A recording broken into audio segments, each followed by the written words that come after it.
Family ആയിട്ടിരുന്ന് കാണാം. നല്ല നല്ല റൈറ്റിംഗ് ആണ്, നല്ല മേക്കിംഗ് ആണ്. പിന്നെ ശ്രീനിവാസിന്റെ തന്നെ കുറെ നാളുകൾക്ക് ശേഷം നമുക്ക് കാണാൻ പറ്റി. ആ എൻട്രി തൊട്ട് എല്ലാം ഗംഭീരമായിരുന്നു. എല്ലാവരും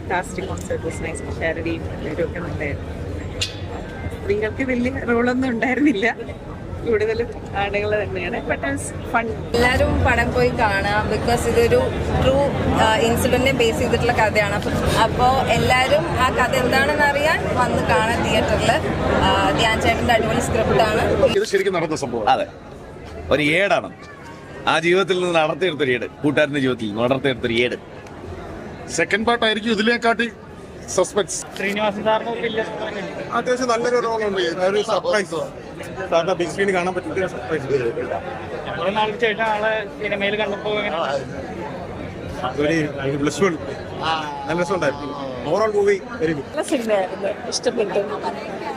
കൊള്ളാം, നല്ല സിനിമ, നല്ല മെസ്സേജ്ഫുൾ ആണ്. പ്രകടനമൊക്കെ എങ്ങനെ ഉണ്ടായിരുന്നു? ധ്യാനിന്റെ ആണ് ഇതിന്റെ പെർഫോമൻസ് കൊള്ളാം, നല്ല അടിപൊളിയാണ്. ശ്രീനിവാസൻ സാർ എങ്ങനെ ഉണ്ടായിരുന്നു? എല്ലാവരും ഓൾമോസ്റ്റ് എല്ലാവരും നല്ല പെർഫോമൻസ് ആയിരുന്നു. നല്ല മെസ്സേജ്ഫുൾ ആയിട്ടുള്ള ഫണ്ണായിട്ടുള്ള പടം നൈസ് പടമാണ്. അത് നല്ല കോമഡിയും തമാശയൊക്കെ ഉള്ള പടമാണ്. പക്ഷെ എനിക്ക് ഈ പടത്തിലേക്ക് കിട്ടിയത് ലെങ്ത് കുറവായിട്ടാണ് വന്നത്. ലെങ്ത് കുറവായിരുന്നു. അപ്പൊ നൈസ് കോമഡിയൊക്കെ ഉണ്ടായി. നൈസ് ഷായി ചേട്ടൻ നല്ല അടിപൊളിയായിട്ടൊക്കെ അഭിനയിച്ച് നൈസ് വേറെ മൂഡായിരുന്നു. നമുക്ക് ഇങ്ങനത്തെ ഒരു കഥയാണെന്നുള്ളത് ഭയങ്കര വലിച്ചു നീട്ടി നമ്മൾ കാര്യം പറഞ്ഞു പോകുക എന്നുള്ളതാണ് കൺസെപ്റ്റ് ചെയ്യുന്നത്. പിന്നെ നമ്മൾ കുറച്ചും കൂടി എക്സ്ട്രാ ഷൂട്ട് ചെയ്തിട്ടുണ്ടായിരുന്നു. പിന്നെ എഡിറ്റിംഗ് ടേബിൾ വന്നപ്പോൾ നമുക്കത് വേണ്ടാന്ന് തോന്നിയതുകൊണ്ടാണ് കുറെ കളഞ്ഞത്. കുറെ ഉണ്ടായിരുന്നു ഇതിൽ, കുറെ ഭാഗങ്ങൾ നമ്മൾ കളഞ്ഞിട്ടുണ്ട്. അത് പക്ഷേ അത്രയും ലെങ്ത് വേണ്ടെന്ന് തോന്നിയതുകൊണ്ടാണ് നമ്മളത്.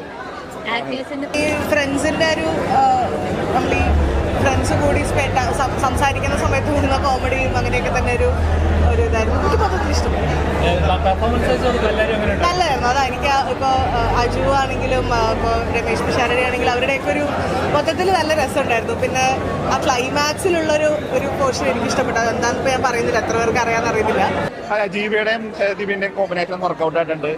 പിന്നെ അവളാണെങ്കിലും ഫസ്റ്റ് പടമാണെന്ന് അങ്ങനെ പറയുന്ന രീതിയിലല്ല, അവള് നന്നായിട്ട് പെർഫോം ചെയ്തിട്ടുണ്ട്.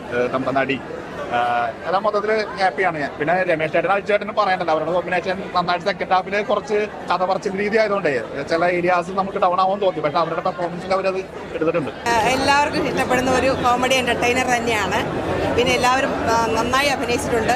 പിന്നെ ഇതിനകത്ത് എല്ലാവരും അഭിനയം മികവ് തെളിയിച്ച ആൾക്കാരിൽ പ്രത്യേകിച്ച് ദിവ്യദർശനാണെങ്കിൽ എനിക്ക് തോന്നുന്നു മുകേഷിൻ്റെ അനന്തരവനായിട്ട് വന്ന് പുള്ളിക്കാരൻ്റെ ഒരു കഴിവ് ഇതിനകത്ത് കൂടുതൽ തെളിയിച്ചിട്ടുണ്ട്. ഒരു നെക്സ്റ്റ് ജനറേഷന് ഒരു മുകേഷ് അനന്തരവൻ വന്നിട്ടുണ്ടോ എന്നുള്ളത് സന്തോഷം തന്നെയാണ്.